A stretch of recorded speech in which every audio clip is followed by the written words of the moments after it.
All right, everyone. Well, welcome to another monthly market update with Jay Cottrell with, I was going to say Sierra Pacific, but I'm with eXp Realty and I'm with Josh Pruitt, who is with Sierra Pacific Mortgage. So I hope everybody is doing well.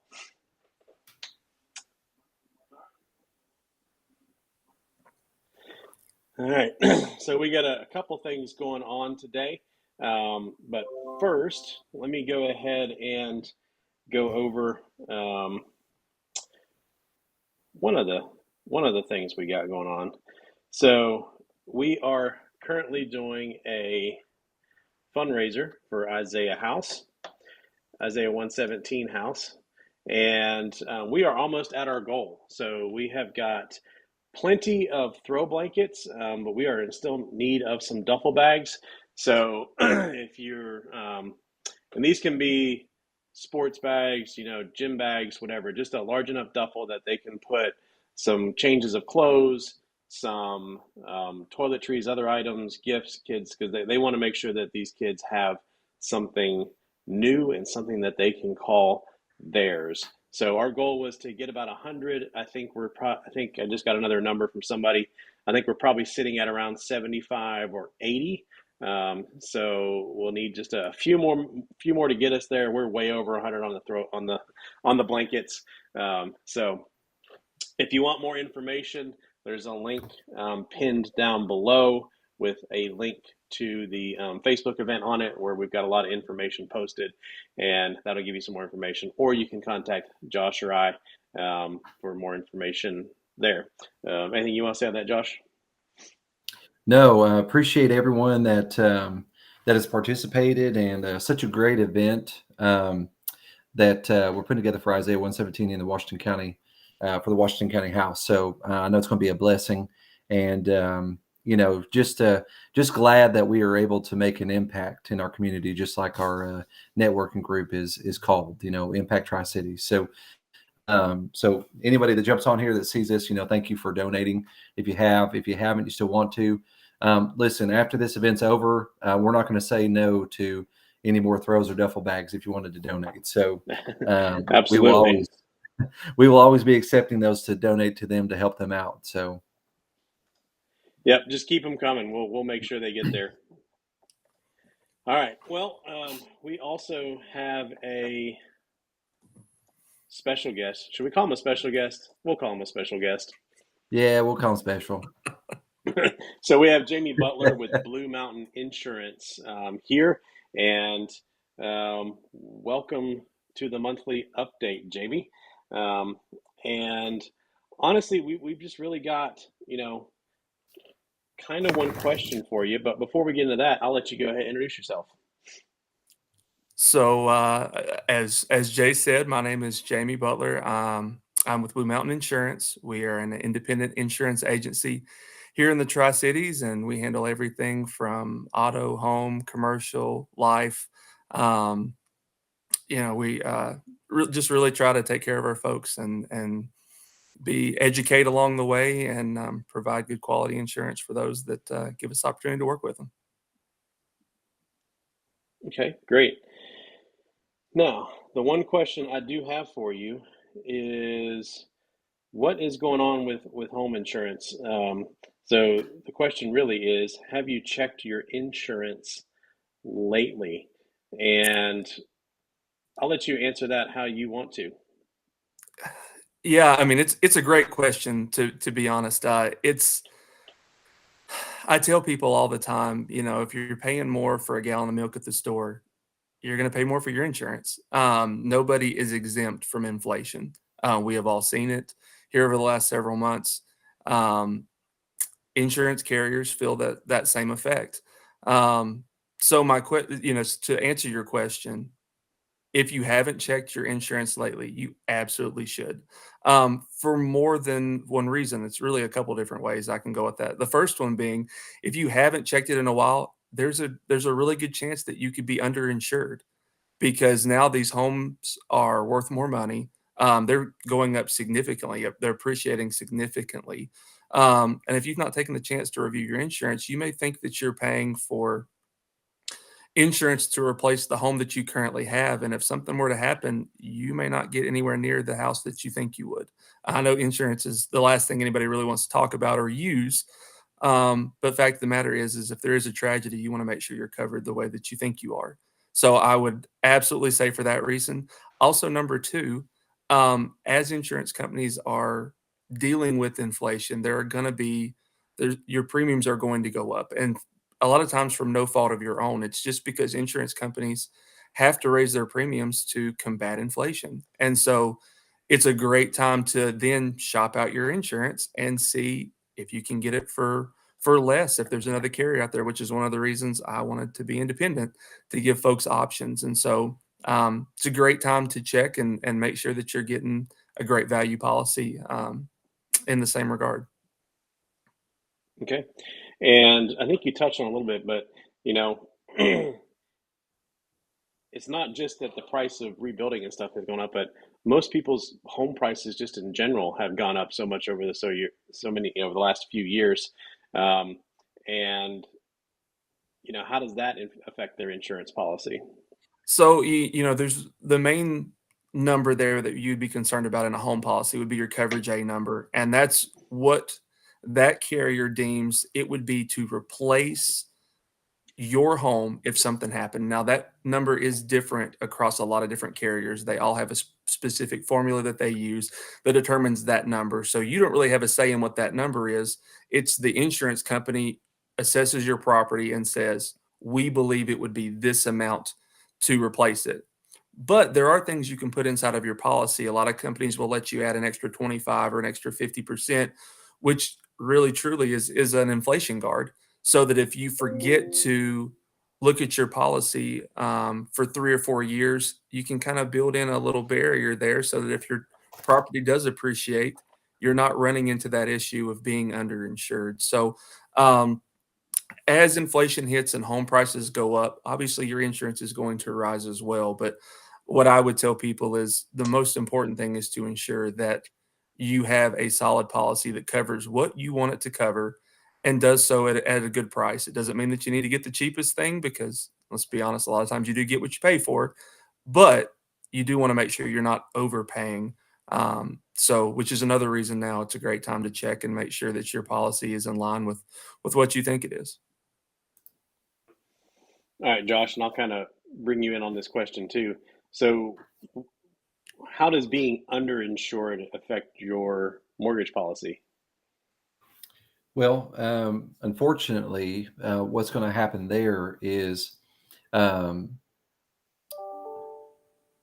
basically it's going to cause your monthly premium to go up if they catch on. Insurance, taxes, all the things are being updated.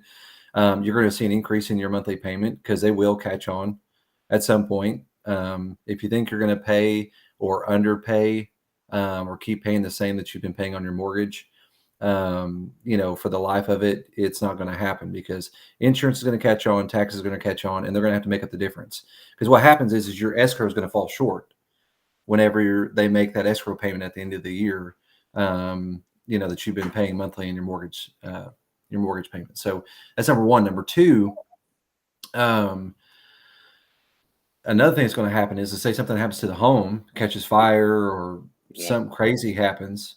When that insurance policy, and Jamie can speak to this more than I can, but that insurance policy is only going to cover what they said it would initially cover from the get-go. So use an example like my home, I purchased at 189 or 168 back in 2019, and it just appraised over 300. It's probably up around 315, 320, 325 now.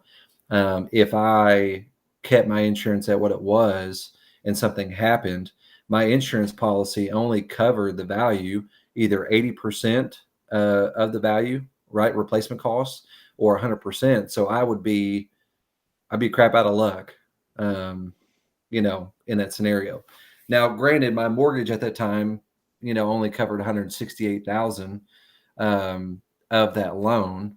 So if it was 100% policy that covered 168,000, then I would be fine if something happened. But there'd be a lot more value there that I lost out on, you know, because of something that happened. Yeah, So all your equity gains are gone. right, right. But put it this way: if something happens and and you got to cover what was there, but there was more value there, but you had underinsured, you would be responsible for the difference. Mm-hmm. You run You into know, issues at that point with co-insurance right? because there are penalties that come into place for not having enough insurance on your property. Right. So absolutely 100%. I mean, Josh is he's 100% right. I mean, the one that's gonna lose is gonna be you. You're the one Mm-hmm. that's gonna not get back the amount of home that you think that you have insured. And truth be told, in a lot of these instances, it's not a lot of money to insure the house properly. The few little bit of gains that you think you're making, um, it's not worth it in the end. If something were to ever happen, you're not going to get back the amount of home that you think you have, and it's you're going to be the one that pays the price. So everybody should always make sure that they've got whatever they feel is necessary in the home, but meets the standards of the insurance community as well. Yes, which is not trying to scare anybody. Halloween is over, but Absolutely. just trying to raise awareness that as our home prices here have rapidly increased in value, there's a lot of us that are probably underinsured. And if you haven't checked your insurance with your insurance agent lately, you need to do that. And if you don't know who your agent is, or you don't like them, then you need to call Jamie. Well, I would certainly appreciate that. No, Mhm. and to speak to what Jay said, no, it's not trying to scare anybody. It is simply just saying that, like Josh said, if you have a home that's worth $200,000 and it's appreciated to $300,000, the last thing you would ever want is for something to happen and to lose all of that extra $100,000 worth of equity in the home. You just want to make Mhm. sure that you're covered. So, no, it's not meant to scare at all. It's just I want people to know what they have and to be aware. And because I mean, the last thing you ever want when it comes to insurance is a surprise. well, my All right, advice. Jamie, how do people get in touch with you if they want to talk to you more about this? So, phone is the best way. I carry one phone. It's my personal. It's my business. They can give me a call at 423-732-0440, or they can feel free to email me at Jamie, spelled JAMIE, at blue M as in Mary, T as in Tom, N as in Nancy, insurance spelled out.com. Feel free to reach out if they have any questions. Um, I'd be glad to help any way that I can. All right. Well, we'll put a link. He's got a Facebook page too. We'll put a link to that in his website down in the comments as well. But thanks, Jamie. But don't go anywhere. You can stick around and circle back with us here at the end. Absolutely. I appreciate you guys again for having me. No problem. All right, Josh. Well, the next thing is yours. What's going on with mortgages? They're awesome. Well, as we all have been hearing and been seeing, the mortgage rates have been up, and we also have heard that the lovely feds have said that they were going to increase another 0.75 bips towards the end of the year here. So the good news is that everything is kind of held strong here lately. We've not had a lot of fluctuation, between the middle of the year to going into the latter part of the year. There's been a lot of fluctuation. People have been curious what's going to happen, what's going on, rate increase, all those kind of things. So we've actually been holding a little strong here lately. We've seen a couple dips, and then come right back up. So I do think we're still going to see just a little bit of a rate increase that the feds are, obviously talking about raising it up. But, just so everybody knows, the reason that the feds are doing this is to offset or to make an impact on inflation. And inflation is still super high. I don't know about you, but I hate going to buy anything right now because I feel like it's like triple what I used to pay. I don't know what it is, but I feel like I could buy a pack of gum and it's $100 later. I don't know what the deal is. So, but the feds are doing this just trying to impact just inflation right now. But here's the good news. The good news is that everybody's still rolling along. Those that are looking to purchase homes, that need to buy homes. We're right there with them. People are still looking, people are still searching, despite the rate increases that we've seen. Have some people fallen out? Yes, we've talked about that. We've talked about how some people have fallen out of the range to be able to purchase a home because of the way the rates have hiked up. But there's still a lot of people that qualify. There's still a lot of people that fall in that range. We keep saying to hear all the lenders and realtors talking about, date the rate, marry the home. I know it's a cliche term, but it's truth. Don't worry about the rate at the time. If you're looking to purchase, get in that home that you love and look at refinancing here in the next 12 to 14, 16 months when the rates come down, because the rates, let me say this again, the rates are going to come back down. Will they ever be at 2% again? I have no clue. Most likely not, because the 2% rates that we had, under 2%, is the first time in history that has ever happened in the history of rates. So, but as you can see here, today's rate 7.25% on a 30-year fixed, 15-year fixed is 6.62, 30-year jumbo 6.35, FHA 30-year 6.8, VA 6.82, and of course a 501 ARM, which we'll talk about here in just a few. But there's multiple options there, and you can see kind of where the rates are at, where they've been hanging. So opportunities for buyers. So one thing that's happening in the mortgage world is from us lenders, which one thing that's always been around is ARMs, right? ARMs is just an adjustable rate mortgage. Now, basically what that looks like is the adjustable rate mortgage is a mortgage that you lock in, and it has just like a 2-for-1 buy down. It starts out with say a 5, a 1, and a 3. That rate is going to adjust over 1 year, 2 year, 3 year, 4 year, 5 year. Whatever we select, there's multiple ARMs that are out there, right? But those are adjustable rates, so the rate adjusts over time. Well, it's almost the same thing as a 2-for-1 buy down, but the 2-for-1 buy down is just a temporary loan that us lenders have put out there that's available to basically assist with the current rate increases that are out there. So like 2-for-1 or 1-for-1, what's going to happen is you're going to buy down, say we're at 7.25 and you do a 2-for-1 buy down, you're buying down that rate 2 points. So you'd be at a 5.25, right, for that first year. Then the next year, it's going to go up one rate point, right? So it's going to go to 6.25. And then on that last year, it's going to go back to its original rate at 7.25. And then basically there's two options. There's either lender paid or seller paid.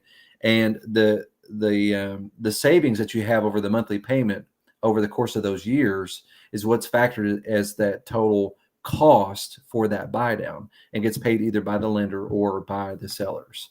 So say it's $13,000 is what the cost is to buy down right now for the 2-for-1 buy down, and what you're saving in your monthly payments.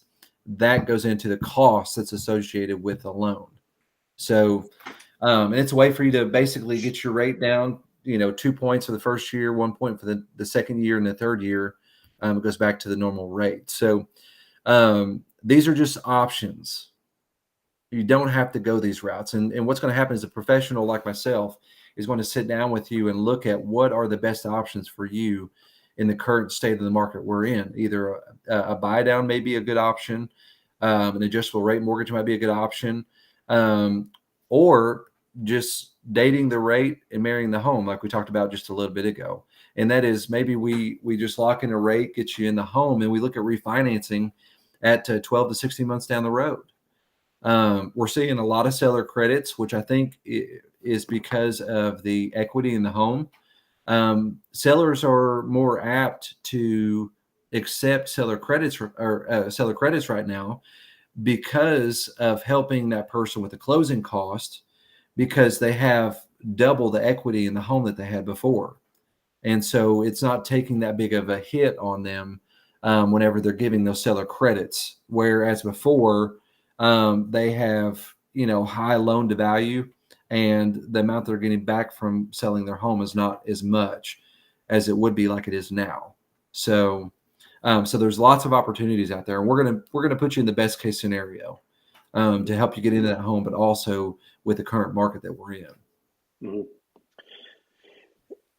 And the buy down's a little bit different because I tend to see adjustable rate mortgages as kind of betting on the future, because Right.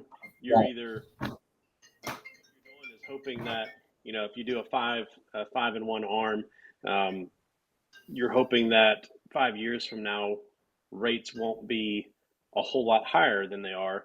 They'll be Right. down. Right. And it could be the same thing with buy downs. I mean, if you do that for the first couple of years, and then if rates are down, you want to refinance. So there, like you said, there's a lot of different ways to do it, but and that's why I think you've seen me put on social media, and you've seen probably every mortgage lender in the area. Don't let the rates scare you, because Right. there's ways to mitigate the rates.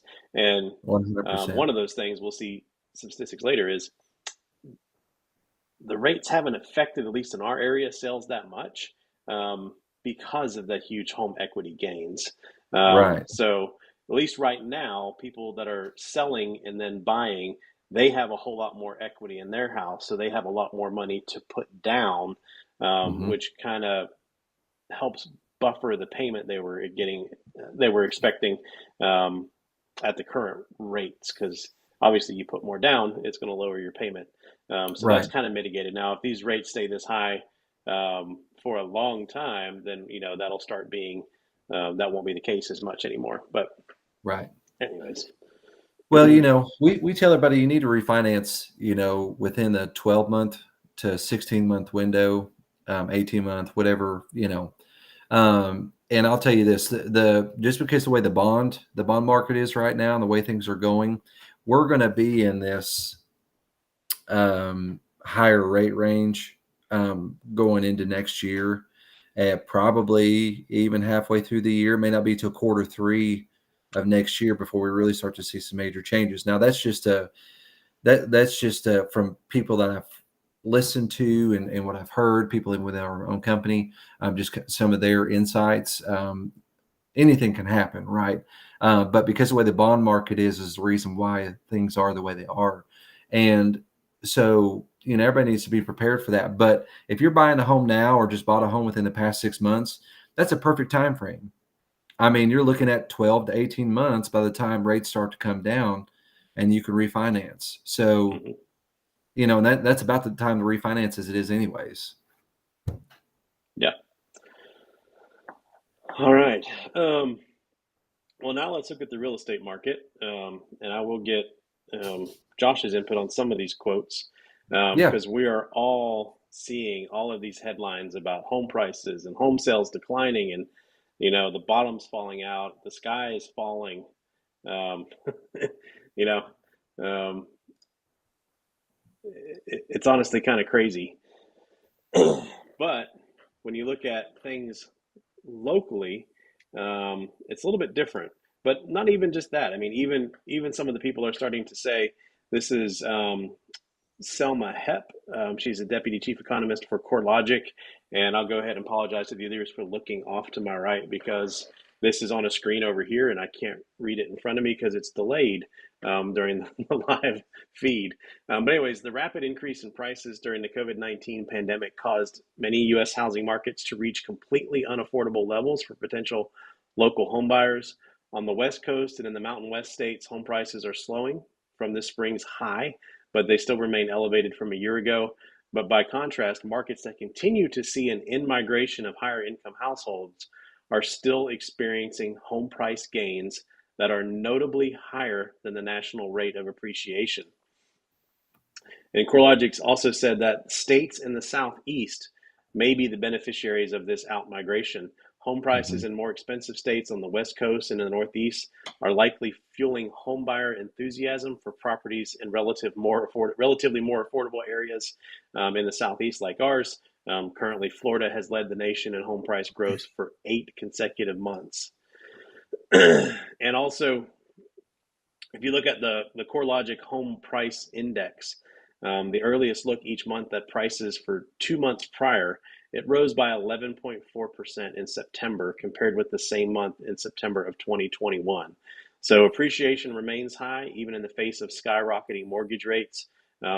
They have declined significantly from the annual pace of 20.9%. But basically, what they're saying is it was so crazy before that even though it's dropped by 50%, that still puts us at 11.4% home price appreciation. Um, and when you look at the local real estate market, this just kind of gives you the quick snapshot of what October looked like, because we always have to look at data in arrears. We don't have, obviously, November just started. So there were 799 new listings put on the market in October. There was 1,357 active listings or listings for sale. There were 723 sales. The median sales price was $230,500, while the median list price was $291,000, and the median days on market was 48 days. So that's still a short time on market, because when you consider that Mm-hmm. 48 days also includes, on most homes where there's a mortgage, a 30 to 45 day under contract period. Mm-hmm. So our MLS counts the days on market, not from the time it was listed to when it went under contract, but from the time it was listed to when it actually closed. So that still means that a large majority of homes in our market are going under contract in under 2 weeks. Now, not all. We are seeing a slowdown there. But if you want to look at these numbers comparatively, so the number of new listings is down 9.8% from last year. And year to date, we're running about 6.9% down on new listings. So that means there's fewer people putting their homes up for sale this year than there were this time last year. The number of active listings or homes for sale, you can see it's down 4.4% from October of last year, and year to date it's running down almost 9%. So there's actually fewer homes for sale now than there were this time last year, when the market was extremely crazy. But this is kind of where the market has really shifted. So the number of sold listings, that 723 sold listings, that's down almost 19% from the previous October, and year to date we're running down about 8.4%. So what that means is, yes, there's fewer homes on the market and there's fewer homes for sale, but there's also fewer buyers out looking. So that's why that's kind of keeping home sales down a bit as well. If you look at the median sales price, this is where that previous quote I talked about, where certain areas like our area are not seeing the huge drops in the market. We're actually up. So that 230,000 is up 15% from last October, and year to date, our median sales price is running almost 18% higher than 2021. And 2021 was largely considered the craziest year in the real estate market. But as you can see, our home prices here are still outpacing last year. And if you just look at the graphs, just to kind of give everybody kind of a reminder, that red line is this year, is 2022. The light blue line above it is last year.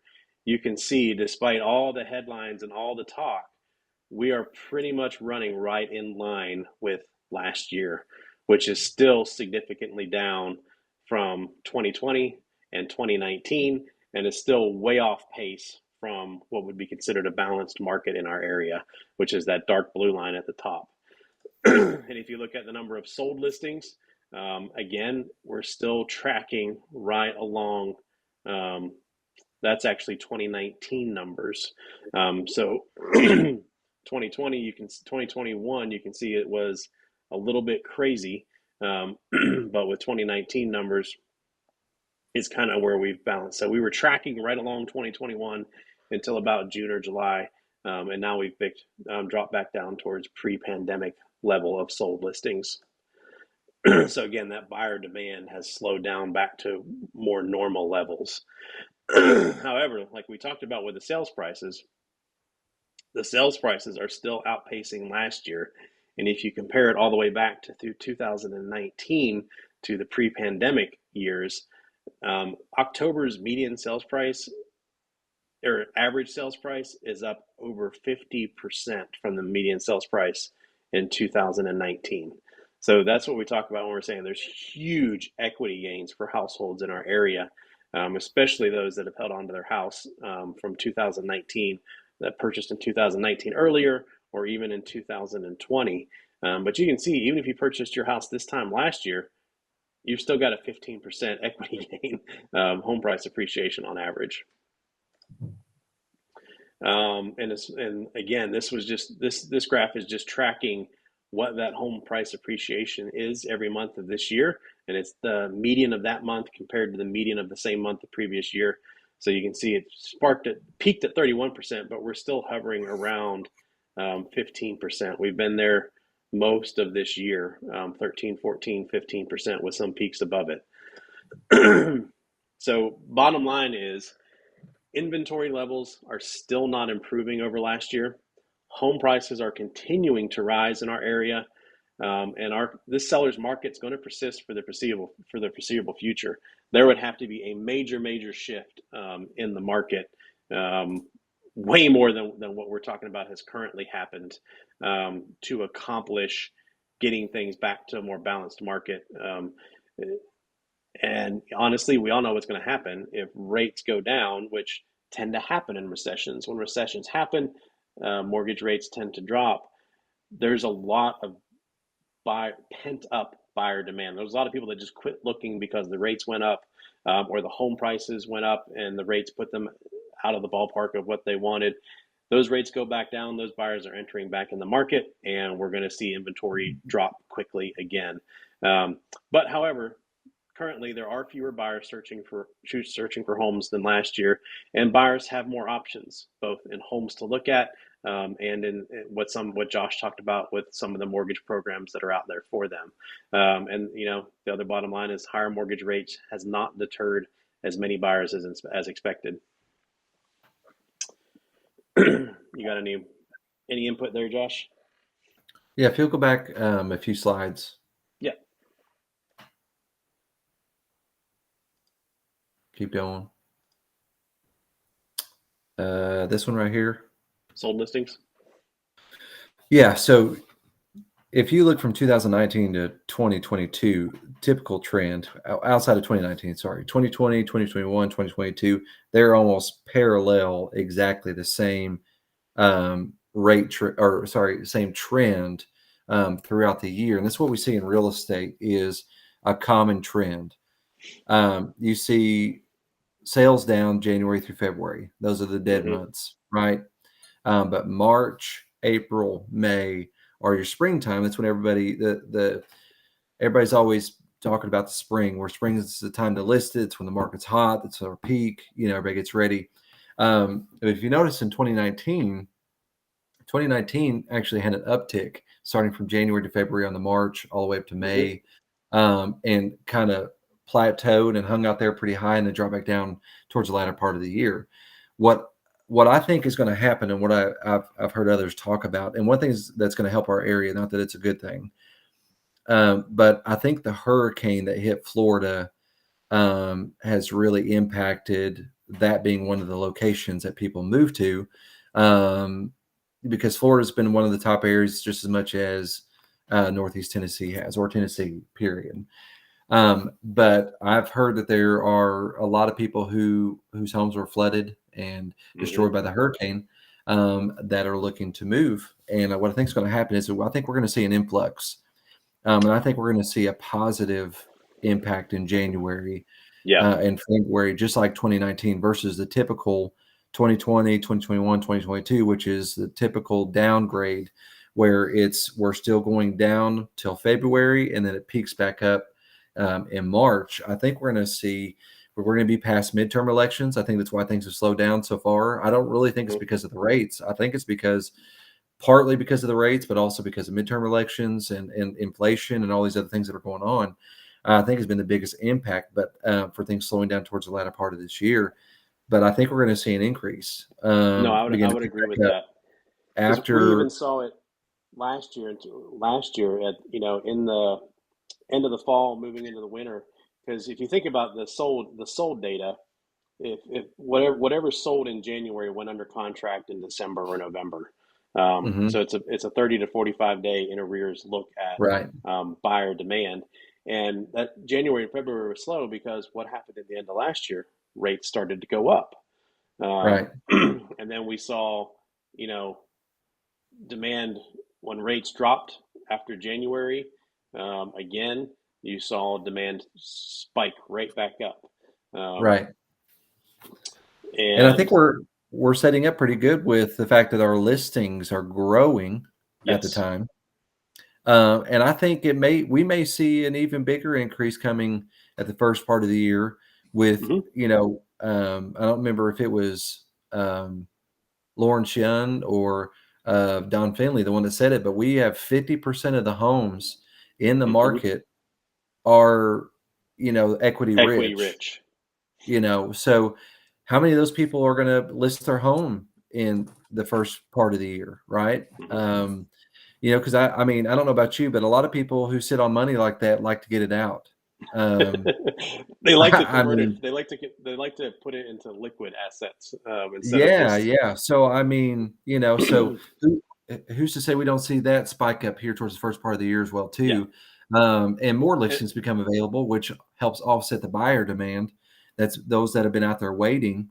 And if our rates kind of stay the same, kind of move up, move down just a little bit, people are going to see, okay, we're starting to stabilize, mhm. and it's going to be what it is. And so now's the time to do it. and So and that's been the other part I think of why we saw such a quick slowdown in the sales was because anytime there's uncertainty, people hesitate to make large purchases.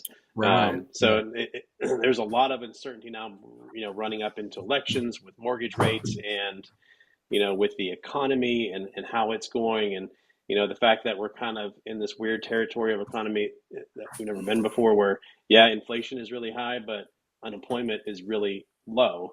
right, Typically those two things don't occur at the same time. So it puts us in a weird place, and people just don't like weird. They like predictable. right, right. But I agree with the Florida comment because I was down there. I saw the devastation firsthand. There's whole neighborhoods in the Mhm. Fort Myers and Lee County that were just wiped away. The homes were just gone, Right, um, and some people are either just going to choose not to rebuild, um, or maybe they didn't have insurance or were underinsured and they're not going to be able to rebuild. And then and so you're going to have, I think, that added to the natural migration pattern of human beings, which is, we kind of affectionately call them halfbacks because there's a lot of people that move from the north and northeast to Florida, live there a couple of years, don't like either the high heat or, live through a hurricane and decide they don't want to do that again. And then they right, move, they don't want to move all the way back up north because they like the warmer weather, but they move halfway back. They move to right, Tennessee, North Carolina, South Carolina, Virginia. Um, and so I do think we're going to have that normal flow as a bunch of people moved way down south to Florida during the pandemic, and add to that, the devastation from Hurricane Ian, and now we've got another hurricane rolling in, which hopefully right, stays level one or just stays at a tropical storm. But yeah, right. I think our area, we're in every magazine and every report as one of the top areas in the country to live in for home life balance, for affordability, for up and coming markets. I mean, pretty much you look at any statistic that looks at real estate markets and chooses the best ones, our area is in the top of Mhm. all of them. So that's going to start affecting, that's going to keep things in our area moving in that direction as well. Agree. Well, I do see some people were tuning in live, but then tuned out. I don't know if I made them mad or you made them mad, but Yeah, you never know. yeah, you never know. So we will just, if anybody, we'll kind of close it up, but if anybody that is watching it live has a question, type it in the comment section. I've got them up on my computer right now, so that I can see them and we'll get it answered for you. And if you happen to not get it in time, we'll message you after, to get you the question. But we'll go ahead and bring Jamie back. Um, And I'll just kind of ask you, Jamie, what do you kind of think of all the information that we just shared? Yeah, I mean it's a crazy time, and it has been for a while. And but I think one of the things that Josh spoke to is that there are trends, there are things we can look to that we can kind of follow to see the way things are gonna go and the way they're gonna continue here, at least for the next little bit. But as you said, they're not stopping buying homes. I work with folks every single day that are still continuing to buy. It's happening. Some people get scared and step away from the market, but others see it as an opportunity that there's less Mhm. competition out there for the homes they're looking at. Because that wasn't the case a year ago. Because I can speak to that. My wife bought, and I bought in 2021, and it was madness. So just in the market, it was crazy. And so I've talked to a lot of folks that are in the process of buying now, that they're looking at it and thinking, well, that maybe the interest rate's a little higher than what it was, but at least I'm not having to fight with 3 times the amount of people that I'm having to fight with now. And is it worth it? Is it not? It's just kind of something they balance and think about. So, but I've lived here for 15 years. Um, People are going to continue to want to live here. It's a beautiful Mhm. area. It's got a ton to offer. That aspect of things, it ain't going to slow down. People are Yeah. they're going to want to move here for a good long while. Well, and that's the big thing about people looking to buy right now is you have options now. Whereas before it was who can get to the house fastest and put in the highest bid, and close it the soonest. Now you can actually go out and look. The last buyer I worked with that we closed a week ago, we actually went out and looked at 12 different homes, and they got to choose the one that they liked best and put an offer in. There were no competing offers, and they got that. That hasn't happened in a long time. So My, it takes my a little wife bit and of the I, stress off, so that you can actually find something. Because I mean, we bought in 20. My wife and I bought in 2020. Yeah, 2020, and we were trying to get into Johnson City, and in our price range, we had two homes to look at.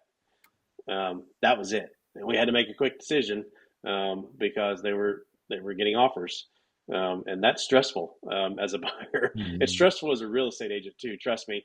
A lot of people make jokes about, oh, real estate agents have just absolutely loved these last few years, where they've been crazy. Like, no, we actually haven't. It's just as hard on the agents as it is the buyers, um, the last few years, and it's even hard on the listing agents, if you can believe that. When you try to organize 20 different offers and, presentings, and figuring out how to best present that, and take the phone calls that literally as soon as you list, your phone doesn't stop ringing until that house gets under contract. So for 48 hours, your phone is just off the hook. Um, it was a different time, and there's a lot of us that are thankful that things are getting back to normal. I mean, and I'm sure Josh has spoken to this before, and he and I have had this conversation numerous times, even with insurance rate or I'm sorry, not insurance rates, but mortgage rates being what they are, even still off of what they have typically been throughout history, they're not up that much. Yeah. It's just that we came off of crazy low numbers here a couple of years ago that it looks like a huge trend upward, but really it's more towards normal than what those numbers Mhm. were a couple of years ago. And Yeah, people are gonna see that over time. the rate really isn't the issue. The problem is the combination of the rate increase and price Hmm. adjustments on homes or values of homes. Yeah. And so, you take like my home, 100 and, $68,000 home, double that and increase the rate by 4 points, it makes it hard for somebody to purchase a home at Hmm. that point. So, it'd be different if the home values were the same and an increase to 7%, you're not looking at that much of a difference. But Yeah. that's kind of been the hard part for people is, the rate with the home values. But, Yeah. the home value thing is a good thing. I mean, our market has been kind of hidden and, we're finally catching up to, other areas and the rates increasing. It's not really that big of a deal. It's temporary. So we just got to make it through this time. And I know people that have purchased with Eastman Credit Union and accepted a high rate. I was one of those when rates were low. And so, if people want to purchase, they're going to purchase regardless of what the rate looks like. So, you just, if you want it, you're going to get it, whatever it takes. Well, and you're right. The two forces together is what's made it hard. Now, as those start to stagnate a bit and level off, it won't be as big of an issue for people as it is right now. Just because we came from such a place where people could afford more home than they could ever afford before, because the rates were so low. That just helped drive prices up. Short inventory, lots of people looking with low rates, people willing to pay more than they would have. I just happened to look. I was thinking the other day, in my neighborhood, there's a lot of new construction that was built in about 2016, 2017. In 2017, you could buy a brand new construction house with hardwood floors, granite countertops, semi-custom kitchen cabinets and um, tile bathroom showers, pretty much everything, crown molding, hardy plank on the side. I mean, you could get one loaded, to use a car term. 3,000, 3,200 square feet. You could get that for about $350,000 in 2017. To get a house that size, new construction with those amenities today, you're looking at north of $7, if not $800,000. Yeah. So that it's happened so fast that it's hard for everybody to wrap their head around it. Because if you bought a house 3 years ago and you're ready to move again, you're looking around going, wait, I could have bought that house 2 years ago for half that price. Yeah, you could have. It makes it a little hard pill to swallow, but as that rapid increase kind of plateaus, I think people will get a little bit used to it, and it won't be as much of a sticker shock to them. But I think that's been part of it, is the two together has just created a sticker shock. Kind of like going to try buy a new vehicle right now. You look at the prices, you're going, Yeah. you want how much?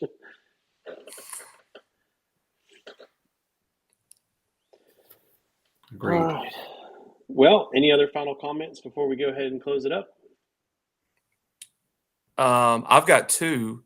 First of all, shout out to Josh's daughter who turns 5 today. Happy birthday to her. And secondly, not to make this a political conversation, but I did notice your sticker on your Oh yes, I did go shirt. vote. So whatever you believe, that's your choice. But today's your day to make your voice heard. So make sure you go and vote. Yeah. My dad always told me, if you don't vote, you can't complain. That's about the exactly right. outcome. Mine told me the same thing. So, all right. Well, Jamie, thanks for joining us. Josh, it's fun as always. Look forward to doing this again. Sorry we missed last month, but between helping family out with the hurricane and some other things going on in both of our lives, we just decided to wait and push it to this month. Hopefully that kind of craziness won't happen again, and we'll be back on track again next month. Hope you found this information interesting. Again, look us all up. Links to all of our pages are in the comment section down below. Please comment. Let us know if you like these, or if there's anything else that you would like to hear about during these monthly updates. Please be sure to like all of our Facebook pages, to like this. That helps all of us. That lets Facebook, Google, everybody know you like our content, and we'll suggest it more to more and more people, which helps get our names out there. Because we enjoy doing these, but we also hope that they provide a benefit to people, but also hope that it drives people our way that are looking for home insurance, that are looking to purchase a home with a mortgage or maybe refinance. Or looking to buy or sell a home with a real estate agent. So again, just thanks everybody. Hope you have a great week this week, and we will see you next month. We'll see you guys later.